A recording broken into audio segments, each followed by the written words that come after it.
박수로 영광 올려드리겠습니다.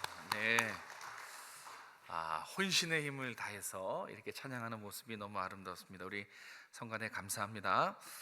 여러분이 오랜만에 다시 한번 우리 새해 인사 서로 나눌까요? 새해 복 많이 받으십시오. 새해 복 많이 받으십시오. 주님의 이름으로 우리 2층도 주님의 이름으로 축복합니다. 네, 하나님 우리에게 2026년 주셨는데요, 여러분들의 생업과 가정과 또 일터와 사업에 하나님의 사랑과 은혜가 충만하시기를, 평안하시기를 주님의 이름으로 축복합니다. 오늘은 요한계시록의 두 번째 교회입니다. 에베소 교회를 마치고 이제 서머나 교회 이야기를 함께 나누려고 합니다. 이 서머나 교회는요, 한마디로 말하면 승리한 교회예요. 끝까지 믿음을 지키고 믿음의 승리를 이뤄낸 정말 아름다운 승리한 교회, 이 승리한 교회가 바로 서머나 교회입니다. 그러니까 여러분이 서머나 교회는 칭찬만 받은 교회도 맞지만 승리한 교회로 인식하고 있으면 여러분의 신앙과 연결이 잘 될 겁니다. 이 서머나라는 이 도시는요, 아름답고 부유한 도시입니다. 아름답고 부유한 도시로 이 성경에 기록된 당시나 오늘날도 그 명성이 유지돼요. 그래서 지금도 이 서머나라는 이 지금 오늘 터키의 이 지역도 휴양지로 아주 각광받아요.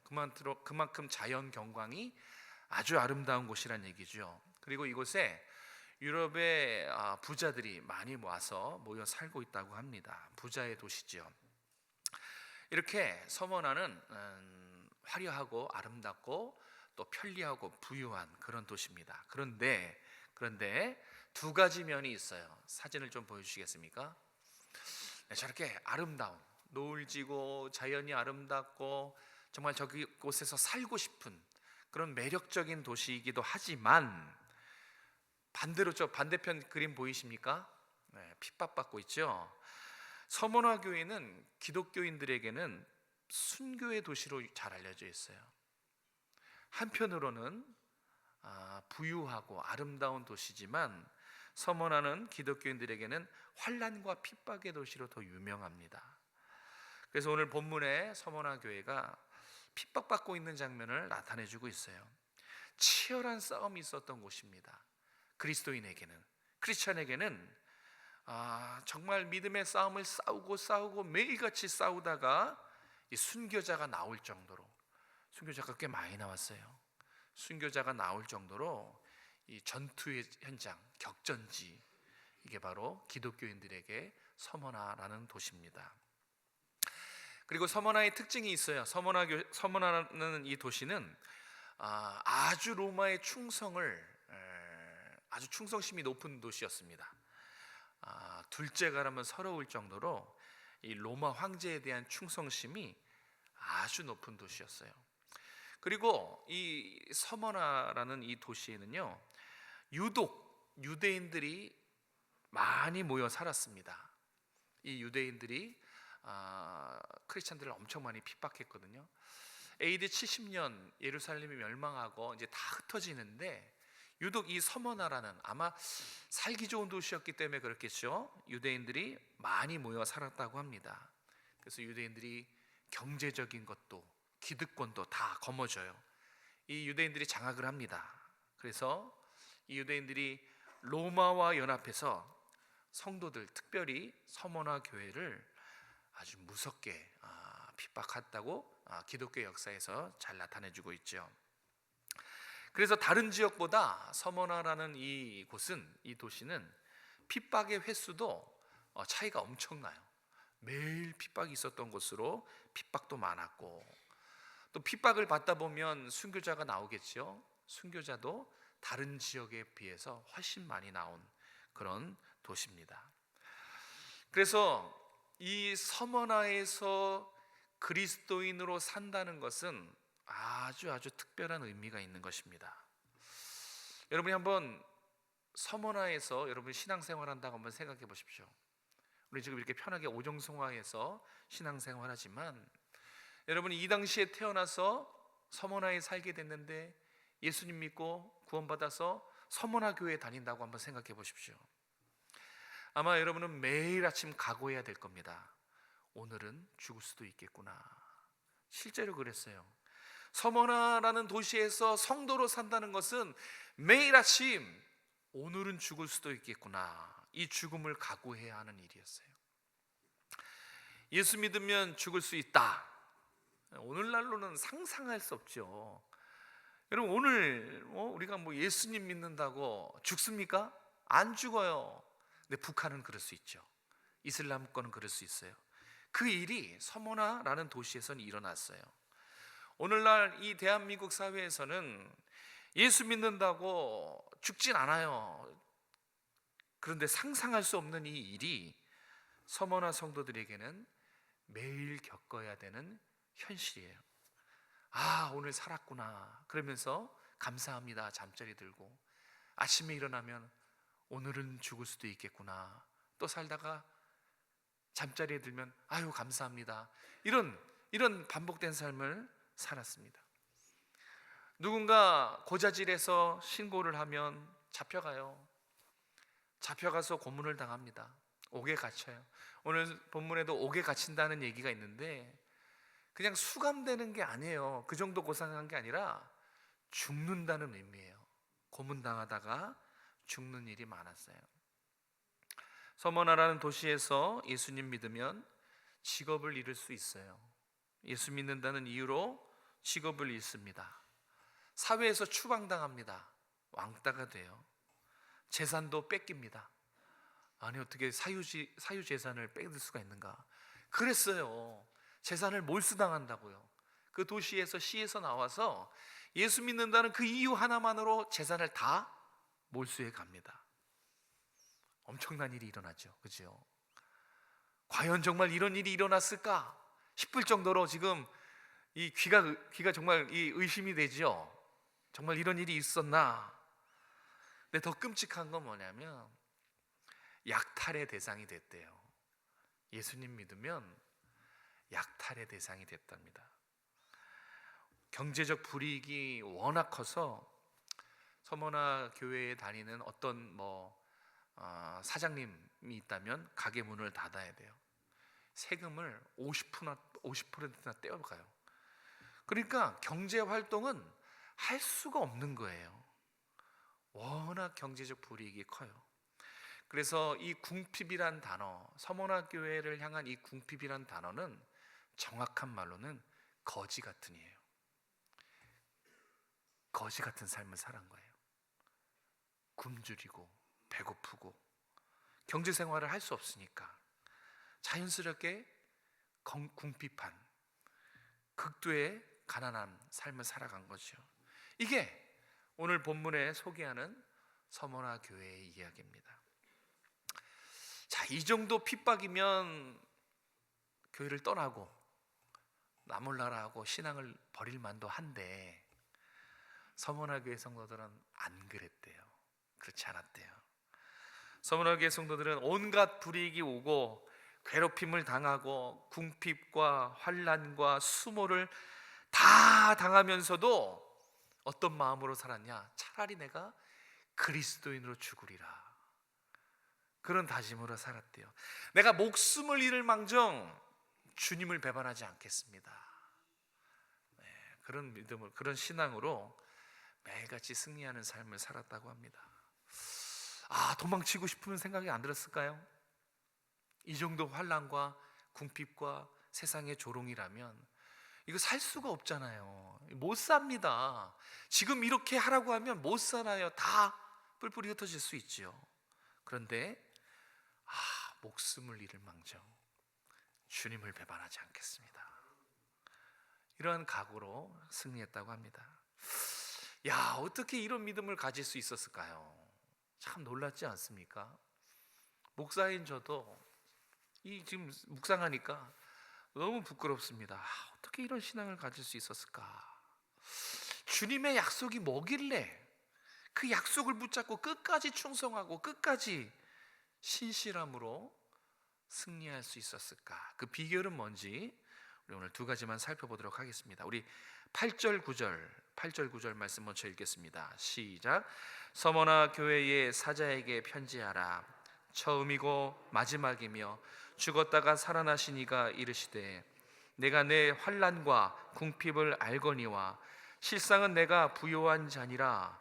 자칭 유대인이라 하는 자들의 비방도 알거니와 실상은 유대인이 아니요 사탄의 해당이라. 아멘. 자, 어떤 믿음일까? 어떻게 승리할 수 있었을까?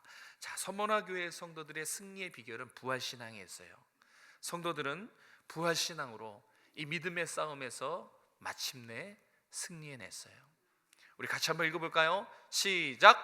부활신앙으로 믿음의 싸움에서 승리했습니다. 아멘. 부활신앙이 살아있었다는 거예요. 교회와 성도들을 핍박하는 이 유대인, 자칭 유대인이라 하는 자를 성경은 이렇게 표현합니다. 사단의 무리. 9절에 보시면 유대인이라 하는 자들의 비방도 알거니와 실상은 유대인이 아니라 뭐라 그래요? 사단의 무리라고 하죠. 사단의 무리입니다.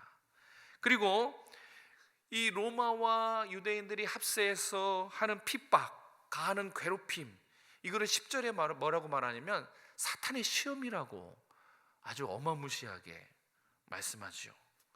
사탄의 무리래요. 그리고 사탄의 시험이라고 합니다.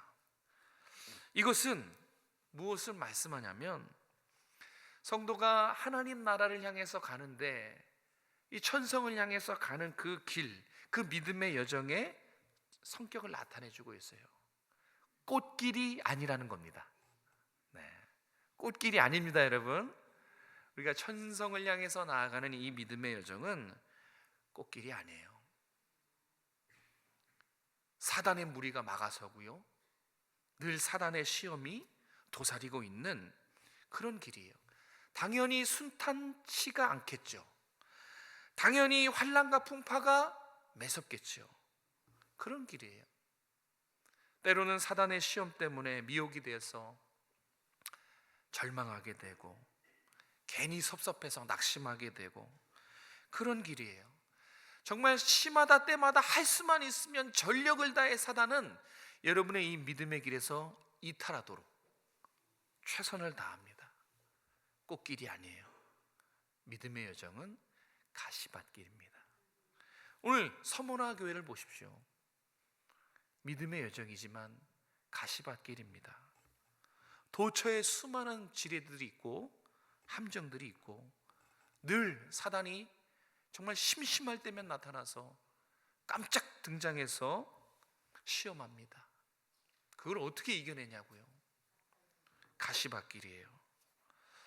로마와 유대인들은 서머나 교회 성도들을 향해서 환난을 가하고 핍박을 가하고 궁핍과 비방으로 계속해서 교회를 공격했어요. 한번 상상을 해보십시오. 그 모습을. 성도들의 믿음을 수도 없이 흔들어 놨습니다. 죽음의 공포. 이게 어떤 걸까요? 죽음의 공포. 가정 파괴. 눈앞에서 자녀가 죽습니다. 눈앞에서 부모가 고문을 당하다가 죽어요. 가정이 온전할 리가 없어요. 가정도 뿔뿔이 흩어지고 공개적인 자리에서 예수 믿는다는 이유로 개망신을 당합니다. 망신을 당해요. 왕따를 만들고요, 극심으로 가난합니다. 이렇게 성도들을 정신 못 차리게 믿음을 흔들었어요. 정말 대단하죠. 이런 공격이 무시무시하시죠. 그래서 이 서머나 교회 성도들은 이 죽음, 이 고통이라는 가치를 뛰어넘게 만드는 더 큰 가치를 붙잡아야 됐어요. 내가 모든 것을 잃어버려도, 억울함을 당하고 다 빼앗기고 몰수하고 추방을 당해도 그것을 아무렇지 않게 여길 만큼 더 큰 가치, 그 가치를 매일 확인하고 재확인하고 그런 신앙생활을 했어요. 그 가치가 뭔지 아십니까? 모든 것을 다 빼앗기고 잃어도 개의치 아니할 만큼 더 큰 가치. 여러분, 죽음과 고통보다 더 큰 가치가 뭐예요? 부활밖에 없어요. 구원과 부활밖에 없습니다. 그래서 매일매일 확인하고 재확인했던 그 가치가 뭐냐면 부활과 영생입니다. 매일 주님을 바라봤어요. 안 그러면 버틸 수가 없어요. 그래서 에베소 교회는 예수님을 일곱 뼈를 가지신 건이신 그런 분으로 묘사하지만, 이 서머나의 상황에 따라서 예수님이 어떻게 묘사되냐면 처음이요 마지막이요 죽었다가 부활하신 분으로 그렇게 묘사가 돼요. 부활하신 예수님을 보게 만드는 거예요. 처음이요 마지막이라는 것은 주관자란 뜻이에요.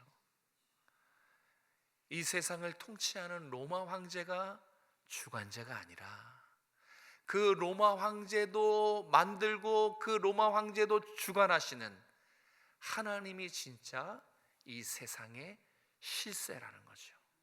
주관자시라는 거예요. 그게 처음과 마지막이라는 뜻입니다. 그 부활하신 하나님, 온 세상을 통치하시고 다스리시는 그 하나님이 서머나 교회에 비춰지시는 거예요. 그래서 부활을, 구원을 바라보게 만든 것입니다. 이 부활 신앙으로 승리한 서머나 교회의 사례가 있어요. 여러분들도 한번 들어보셨을 것입니다. 153년 2월 23일 아침, 서머나 교회 담임 목사 폴리갑이 광장 한가운데 설치된 이 화형대 위에 오릅니다. 네, 화형대 무시무시하지 않습니까?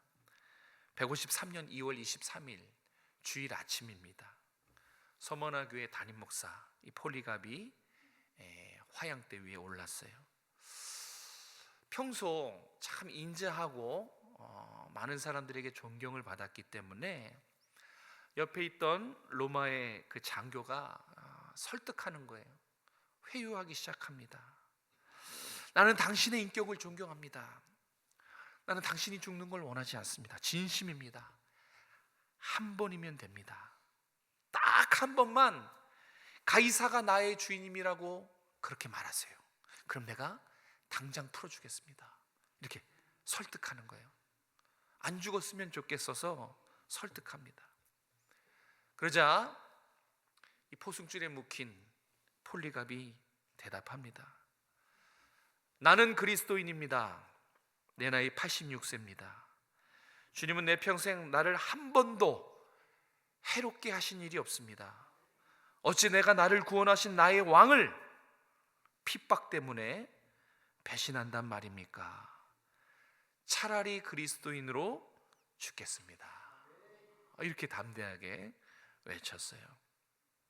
그러자 이 로마 장관이 더 안달났어요. 애원을 하는 거예요. 이제 당신 몸이 불에 탈 겁니다. 어서 예수를 부인하세요. 이제 당신 몸이 불에 탈 거라고요. 어서 예수를 부인해요. 한 번만 말했어요. 가이사가 나의 주님이시다. 그리고 당신 이후에는 당신 마음대로 사십시오. 그렇게 간절하게 호소했죠. 역사 기록을 보니까 당신 몸이 불에 탈 겁니다. 어서 예수를 부인하세요. 이 로마 이 장교의 간절한 외침에 폴리갑이 큰 소리로 웃었다라고 그렇게 돼 있어요. 시성한 게 아니에요.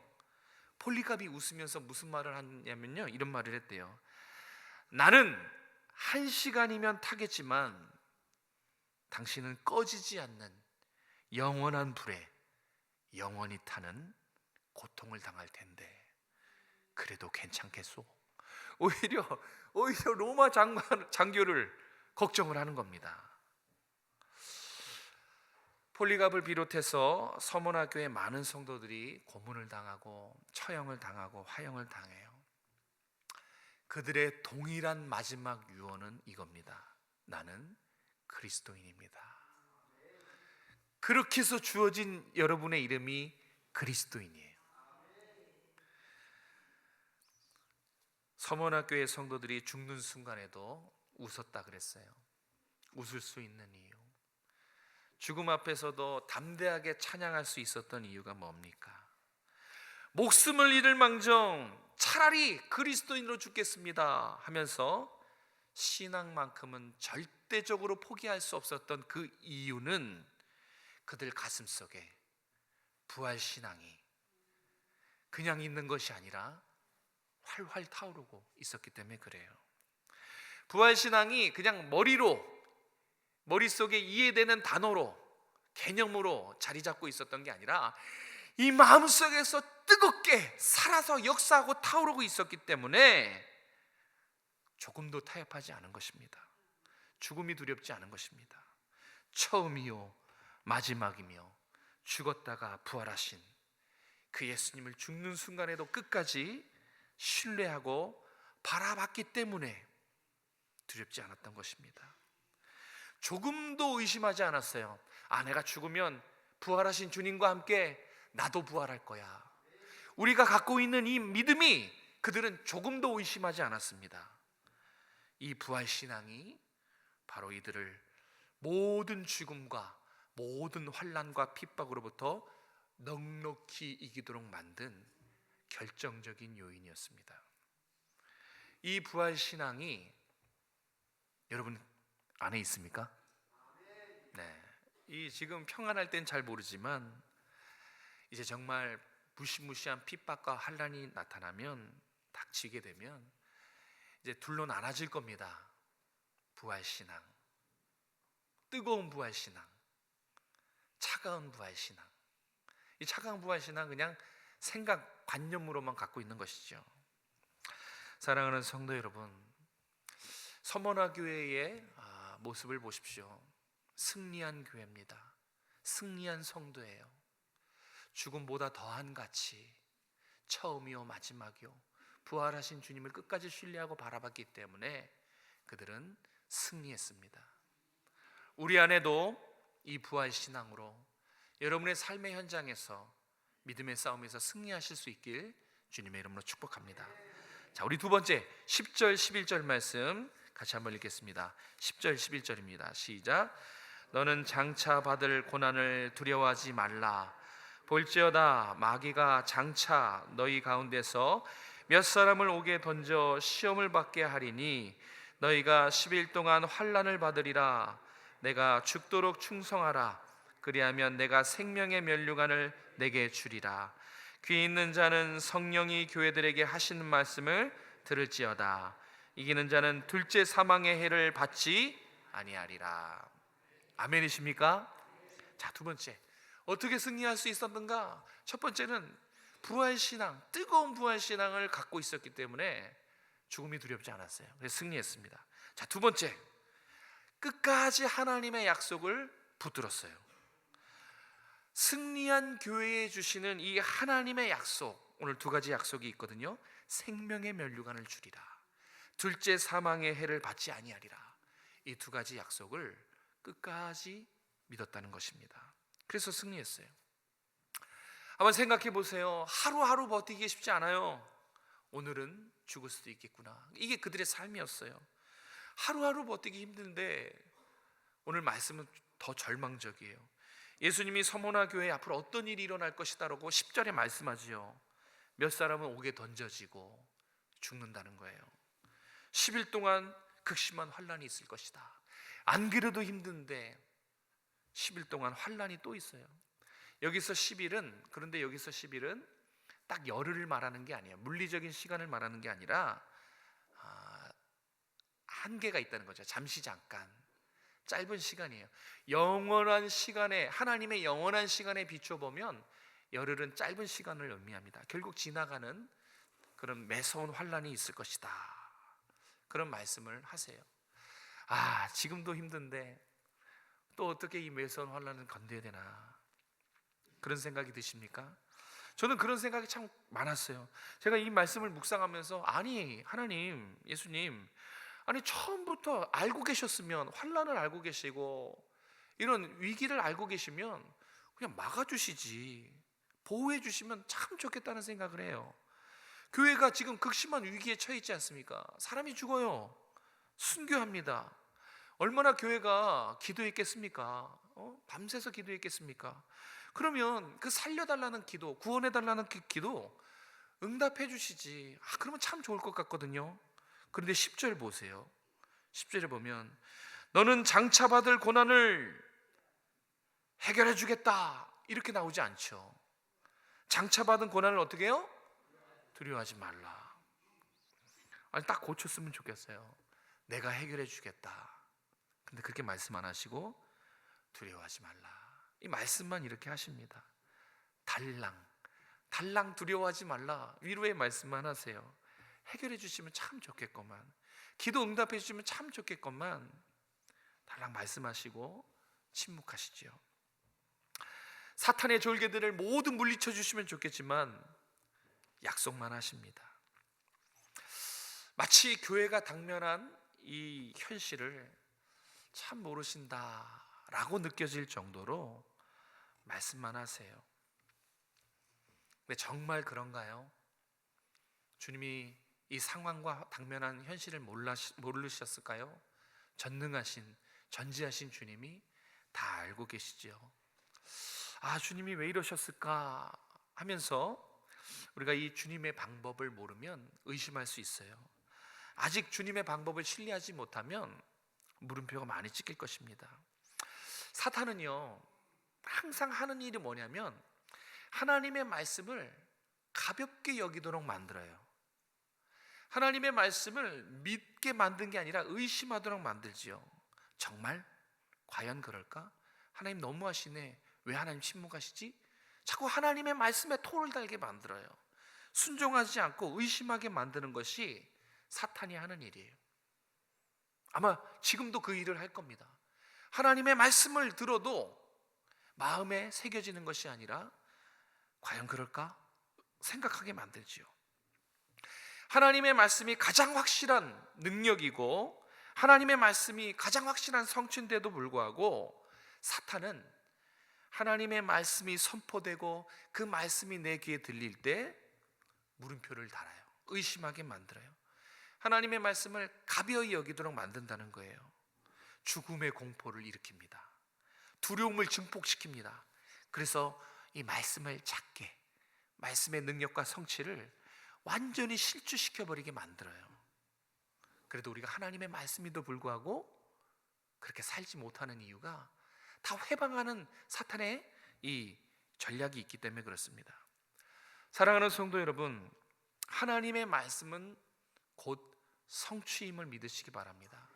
여러분이 오늘부터 마태, 마가, 누가, 요한 공관복음을 보시면 예수님의 말씀에 한번 주목해서 보십시오. 그러면 분명하게 깨닫게 되는 게 있어요. 아, 하나님의 말씀은 곧 성취구나. 몇 가지 간단한 예를 들어볼게요. 이 술렁이는, 이 넘실거리는 파도를 보고 예수님이 명령합니다. 파도야 잔잔하라. 파도가 어떻게 됩니까? 네, 잠잠해집니다. 말씀이 곧 이루어진 거지요. 예수님의 말씀은 능력이 있다는 거예요. 죽은 나사로 며칠 부패돼서 냄새가 나요. 그 나사로에게 명령하십니다. 나사로야 나오너라. 나사로가 어떻게 합니까? 네, 즉시 무덤에서 걸어 나와요. 말씀이 곧 성취가 되지요. 귀신아 물러가라. 귀신이 어떻게 해요? 네, 떠나갑니다. 모든 병자들 다 말씀으로 고치세요. 하나님의 말씀은 곧 능력입니다. 하나님이 말씀하신 것은 반드시 성취됩니다. 믿으시는 여러분 되시길 바랍니다. 그 하나님이 끝까지 믿음으로 승리한 서문학교에게 두 가지 약속의 말씀을 하십니다. 첫 번째는 생명의 면류관을 주겠다. 여러분은 어떠세요? 서문학교에는 이걸 믿었어요. 하나님의 말씀이 곧 능력이고 성취임을 믿었기 때문에 생명의 면류관을 믿었어요. 여러분은 어떠세요? 내가 너희에게 생명의 면류관을 주리라. 너희가 믿음으로 승리한다면, 여러분 믿습니까? 자, 두 번째는 사망의 화를, 둘째 사망의 화를 면하게 해주겠다. 아, 이거를 또 약속해 주셨어요. 하나님의 말씀은 현실이 됩니다. 분명히 믿음으로 끝까지 승리한 자는 하나님의 약속의 말씀대로 둘째 사망의 해를 면하게 되겠죠. 여러분 이 사실도 믿으십니까? 네. 생명의 면류관, 이 둘째 사망의 화는 다 죽음 이후의 심판에 관한 메시지예요. 이긴 자에게 수여하는 이 생명의 면류관은 끝까지 믿음의 삶을 살다가 죽어서 마침내 천국문에 입성한 믿음의 승리의 면류관이에요. 그것을 상징하는 것입니다. 예수님은 죽음에서 승리하신 유일하신 분이기 때문에 예수님만 주실 수 있는 면류관, 승리의 면류관이에요. 예수님도 죄와 사망, 죽음 권세에서 이기셨잖아요. 그렇게 이긴 자에게 이기신 예수님이 면류관을 하사하는 겁니다. 잘했다. 너 승리했어. 믿음의 싸움에서 이겼기에 내가 이 면류관을 주는 거야. 주님만 주실 수 있지요. 또 이긴 자는 두 번째 사망. 이 두 번째 사망은 뭐냐면 이제 주님이 오셨을 때 심판받게 될 최후의 멸망을 말해요. 영원한 지옥 형벌이 바로 두 번째 사망입니다. 이 두 번째 사망도 면하게 되겠지요. 자, 서머나교회 성도들은 이 두 가지 약속의 말씀을 믿고 성취될 것도 믿었어요. 그래서 이 육신은 죽게 할 수 있고 육신은 고통에 처하게 만드는 세상의 지도자들을 두려워하지 않고 오히려 몸과 영혼을 영원한 생명에도 이르게 하고 몸과 영혼을 영원한 지옥에도 던져놓을 수 있는 심판자 되시는 예수님만 의지하고 신뢰했습니다. 이게 너무너무 중요해요. 반드시 약속하신 말씀을 성취하시고 천국과 지옥의 열쇠를 가지신 이 주님을 세상 권세자들, 세상의 임금들 죽음보다 더 두려워했어요. 더 주님을 무겁게 여겼다는 것입니다. 이 둘째 사망에 관련해서 17세기 영국의 청교도들은 이런 생각을 가지고 있었다고 합니다. 한번 보여주시겠습니까? 명언 중에 명언이에요. 자, 둘째 사망에 관련된 이 청교도들의 같이 한번 읽겠습니다. 시작. 한 번만 태어나는 사람은 두 번 죽지만 두 번 태어나는 사람은 한 번만 죽는다. 바로 이해가 되십니까? 아멘이시죠? 자, 한 번 태어나는 사람, 부모에게서 한 번 태어나는 사람. 그런데 거듭나지 않고 중생 체험하지 않고 성령으로 다시 태어나지 않는 사람, 그 사람은 두 번 죽어요. 육신의 죽음과 함께 둘째 사망, 영원한 죽음, 영원한 지옥 형벌을 말합니다. 그런데 두 번 태어나는 사람, 저와 여러분처럼 어머니 뱃속에서 한 번 태어나고 그리스도의 보혈로 위로부터 다시 태어난 사람은 어떻게 돼요? 한 번만 죽어요. 그러니까 육신의 죽음, 둘째 사망을 피한다는 거예요. 영원한 지옥 형벌을 면하게 된다는 뜻입니다. 자, 저런 믿음을 가진, 저렇게 생각했던 청교도들, 그리고 오늘 서문화교회 성도들 다 하나님의 약속의 신실함을 붙든 사람들이에요. 이 약속을 붙들었어요. 그리고 반드시 이 약속이 성취될, 하나님의 말씀은 반드시 성취될 것을 확신했습니다. 그래서 지금 다 천국에 있을 거예요. 저는 천국에 있으리라 믿습니다. 반드시 승리하게 된다는 것입니다. 오늘 저는 한 가지만 같이 살펴보고 한 가지 사례만 가지고 얘기를 하고 마치도록 하겠습니다. 오늘날 우리는 이런 핍박은 없지요. 예수 믿는다고 죽진 않지요. 환난을 당하거나 왕따가 되거나 재산을 몰수하진 않지요. 그럼 우리는 어떤 믿음의 싸움을 싸우고 있을까요? 우리도 잘 생각해 보면 여러분과 관련된 아주 치열한 믿음의 싸움이 있어요. 제가 생각하는 오늘날 우리 성도들의 치열한 싸움 중에 하나가 주일 성수가 아닐까 하는 생각이 듭니다. 쉽지 않은 문제예요. 주일 성수. 과거에 비해 온전한 주일 성수가 많이 무너졌다고 저는 생각합니다. 그래서 좀 어떤 모델이 있었으면 좋겠어요. 누군가 이 치열한 믿음의 싸움인 주일 성수에 대해서 좀 욕도 먹고 손해도 보고 비난을 당해도 아주 당당하게 믿음으로 극복하는 그 모습이 좀 있었으면 좋겠다라고 생각했는데 마침 한 이야기를 들었습니다. 부산의 한 피자 가게 사장님이 이 주일 성수 때문에 고군분투하는 이야기를 듣게 됐어요. 여러분, 부산에 가면 이재모 피자라고 있습니다. 아십니까? 부산에 피자 하면 딱 저기예요. 이재모 피자. 피자 가게로서는, 피자라는 그 음식으로서는 원탑이에요. 원탑. 애들 말로 최고입니다. 저기가 가장 유명해요. 저기는 대기 시간만 3시간이에요. 비가 오나 눈이 오나 바람이 부나 3시간 줄 서서 기어이 먹고 가는 곳입니다. 저는 먹어봤게요, 안 먹어봤게요? 저도 1시간 기다려서 먹어봤습니다. 저기 사장님이 장로님이세요. 저 조그만 사진에 나오신 분이 김익태 장로님, 저 이재모 피자 가게 사장님이에요. 저 이재모라는 이름은 저 장로님의 아버님의 이름이고요. 지금은 저 장로님이 김익태 장로님이 운영하고 계십니다. 장사가 얼마나 잘 되냐면 너무 유명하고 맛집이고 핫플레이스고 장사가 잘 돼서 부산의 유명한 백화점, 난다긴다 하는 유명한 백화점이 제발 우리 백화점에 입점해 달라고 매일 전화한대요. 사장님, 우리 백화점에 입점만 하시면 모든 서비스 다 제공해 주다고.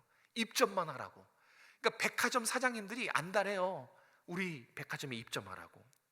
그런데 다 거절합니다. 돈방석에 앉을 수 있는 절호의 기회거든요. 그런데 모든 백화점 입점하라는 전화를 다 거절해요. 단호히 거절합니다. 거절하는 이유가 있어요. 저 장로님의 경영 철학 때문에 그래요. 저 김익태 장로님의 경영 철학 1번이 뭐냐면 주일 성수거든요. 주일 성수예요. 어떠한 일이 있어도 하늘이 두 쪽 나도 가게 문은 주일날 열지 않는다. 이게 저분의 저 경영 철학입니다. 백화점에 입점하면 주일날 가게 문을 열어야 되거든요. 그래서 한사코 전화가 오면 거절하는 것입니다. 여러분, 백화점 입점하는 게 쉽습니까? 치열한 경쟁을 해서 들어가요. 백화점 입점하는 것도 힘들고요. 백화점에 입점하면 저 이재모 피자 가게는 대박이 나요. 정말로 돈방석이 앉는 거예요. 여러분, 백화점에 입점해서 주말 하루 장사하면요, 평일날 그 수익의 4배, 5배 나온대요. 그러니까 저 피자 가게는 정말 돈방석이 앉는 것이죠. 그런데 다 거절해요. 주일날 문을 닫아야 되기 때문에. 장로님이 이렇게 고백합니다. 우리 가게는 제가 주인이 아니고 하나님이 우리 가게의 주인이십니다. 내가 먼저 하나님께 충성하면 하나님은 나의 모든 것을 책임지십니다. 나라의 흥망성쇠, 그리고 번성, 잘 되고 잘 안 되고, 그리고 생업, 모든 범사, 이것은 역사를 주관하는 하나님의 몫이지 내 몫이 아니라는 거예요. 나는 그저 하나님이 이거 하라고 하면 하고, 하나님이 이거 하지 말라고 하면 안 하는 하나님의 종일 뿐입니다. 멋지지 않습니까? 아무것도 아니라는 거예요. 여러분, 저 가게의 하루 매출이 1억이에요. 하루 24시간도 아니에요. 아침 10시나 11시에 여러분 저녁에 문 닫아야 되죠. 그 몇 시간 동안 벌어들이는 수익이 1억이라고 해요. 1억. 그러니까 백화점에 입점만 하면 돈방석이 앉는 거예요. 그런데 다 거절하죠. 코로나 때 통장 잔고가 300만 원까지 내려갔대요. 매일 1억씩 찍히는 그 통장에 300만 원까지 이제 바닥을 친 거죠. 그러면 하루라도 더 장사해야 되잖아요. 주일날 문을 열어야 되잖아요. 그래야 직원들 월급을 주지요. 그런데 절대 타협하지 않았대요. 300만 원이 찍혀도, 마이너스 1억이 찍혀도 주일에 문을 안 열어요. 이유는 단 하나예요. 하나님이 주일 성수를 기뻐하시기 때문에. 같은 하늘 아래 신앙 양심을 걸고 치열하게 사는 분이 계셨네요. 여러분 어떻습니까? 여러분 이런 치열한 믿음의 싸움 싸우고 계십니까? 우리 많이 무너지죠. 주일날 뭘 해야 돼서 양보하고, 주일날 애인이 생기면 주일날 양보하고, 학생들 학원에 양보하고, 직장에 양보하고, 취미에 양보하고, 그렇게 우리가 다 성수주의를 다 양보하고 있지 않습니까? 지금 우리도 이 다른 면에 치열한 싸움을 싸우고 있다는 사실을 잊지 마십시오. 우리도 지금 믿음을 걸고 치열한 싸움을 싸우고 있고요, 목숨을 걸고 다음 세대를 세우는 치열한 싸움 중에 있어요.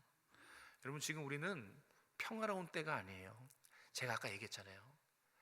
문제가 없어 보일 뿐이지, 겉으로는 서머나 도시처럼 화려해 보일 뿐이지 실상은 가시밭길이에요. 우리의 싸움은 그게 실상입니다. 여러분, 하나님이 여러분에게 주신 그 구원, 그 은혜는 거저 주신 것이죠. 거저 베푸신 은혜요, 거저 주신 구원이지만 그것을 지키고 그것을 유지하고 세워가는 데는 우리 책임이 있어요. 여러분의 몫이 있다는 거예요. 열심히 해야 되고 노력해야 되고 기도하고 살아내야 되는 책임이 우리한테 있는 것입니다. 그런데 오늘 말씀이 아주 그렇게 사는 우리에게 귀중한 가르침을 주죠. 자, 끝까지 믿음을 지킨 자에게 하나님이 약속하셨어요. 특별히 서머나 교회에게 하신 이 약속을 믿음을 지킨 우리에게도 반드시 성취하실 것입니다. 그 약속은 이겁니다. 생명의 면류관을 너희에게 주리라. 둘째 사망의 해를 내가 피해가게 하리라. 이 말씀을 믿으시고 하나님 잘 섬겨서 이 땅에서도 천국에서도 정말 하나님을 기쁘시게 하는 여러분 되시길 주님의 이름으로 축복합니다. 기도하겠습니다. 살아계신 하나님, 자비로우신 하나님, 감사합니다. 정말 주님이 우리에게 주신 구원과 주님이 우리에게 베푸신 은혜가 정말 한없이 커서 우리가 잊고 살 때가 참 많습니다. 우리가 무거운 책임감을 가지고 거룩한 부담감을 가지고 우리의 믿음을 끝까지 지켜내는 우리 모든 성도들, 가정과 우리 다음 세대들이 될 수 있도록 은혜 베풀어 주시옵소서. 하나님이 우리에게 베푸신 이 약속들 우리가 붙잡습니다. 세상에 어떠한 일이 있어도 하나님, 우리 타협하지 않고 이 약속의 말씀, 하나님이 허락하신 이 약속의 말씀이 반드시 나와 우리 자녀에게 성취될 것을 믿고 끝까지 믿음의 싸움에서 승리하는 우리 모든 성도들이 다 될 수 있도록 은혜 베풀어 주시옵소서. 거룩하신 예수님의 이름으로 감사하며 기도드립니다.